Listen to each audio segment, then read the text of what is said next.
மீனராசி அன்பர்களே, இந்த மாதம் ஆரம்பிக்கும் போதே உங்களுக்கு தலைமறை வாழ்க்கை சாமி. வெளியில வந்தனா தூக்கி உள்ள போட்டுருவான். ஆன்டிசிபேட்டரி பேல் வாங்கிட்டு உட்கார்ந்துருக்கணும். இது குற்றம் பண்ணவங்க ஏன் ஆன்டிசிபேட்டரி பேல் வாங்கணும்?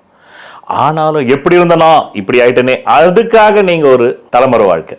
நான் எப்படி வாழ்ந்தேன் தெரியுமாங்க? 4 மோதிரம் கையில் இல்லாமல் வெளியே வந்ததே இல்லை. இப்போ பார்த்தாக்க எல்லாமே பித்தளை மோதிரமாக இருக்குது. எப்படிங்க வெளியே போகிறது? வெள்ளி மோதிரமாக இருக்குது. வெள்ளி மோதிரம் கூட போட முடியலங்க, அதுக்கும் காசு இல்லை. பித்தளை மோதிரத்தை போட்டு எப்படிங்க சொந்தக்கார கல்யாணத்துக்கு போகிறது? இது உங்கள் பொண்டாட்டி மைண்ட் வாய்ஸ். அது உங்கள்கிட்டே சொல்கிறாங்க, மைண்ட் வாய்ஸ் உங்களுக்கு கேட்டுடுது. அதனால் நீங்கள் வேணாம்ப்பா, சொந்தக்காரங்கள்லாம் முழிக்க வேணாம்ப்பா, மீண்டும் நம்ம நல்ல காலம் வரட்டும், நகையெல்லாம் மூட்டிட்டு போகலாம். இப்போ அந்த கல்யாணத்தையே புறக்கணை. சொந்தக்காரங்க கல்யாணமாக இருந்தாலும் போக வேணாம்.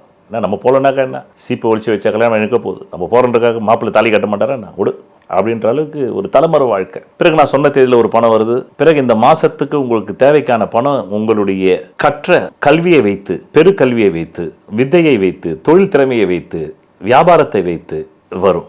அதன் மூலம் தான் வரும். எல்லாருக்குமே இப்போ நான் சொன்ன மாதிரி வராது. ஒவ்வொரு ராசிக்கு வேற மாதிரி சொல்லியிருப்பா. அது போய் பார்த்தா தெரியும் உங்களுக்கு. இப்போ இதுக்கு இப்படி தான் வருது. தைரியம் மட்டும் இருக்குது.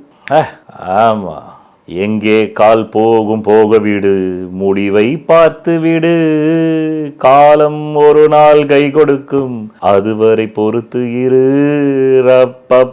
பாட்டு, அந்த பாட்டு வருது. நெஞ்சிருக்கும் எங்களுக்கு நாளை என்ற நாள் எதற்கு வாழ்ந்தே தீருவோம் அப்படின்னு பாட்டு. அதுக்கு தைரியம் வேணும்ல. தைரியம் இருந்தா போதுங்க. இமயமலையே தலைமையில இடிஞ்சு விழுந்தாலும் தாங்கலாம். தைரியம் இல்லைன்னு வச்சுக்கிங்க, கக்கூஸ்ல கால் தடுக்கி விழுந்தவன் செத்து போயிருக்கான் தெரியுமா உங்களுக்கு? அதனால அந்த தைரியம் இருக்கிறதுக்கு நீங்க சந்தோஷப்படுங்க. பிறகு இந்த மாத தேவைகளை நான் சொன்ன மாதிரி உங்க வித்தை, உங்க தொழில், உங்க வியாபாரத்தை வச்சு நீங்க முடிச்சிடுறீங்களா? அப்புறம் என்ன?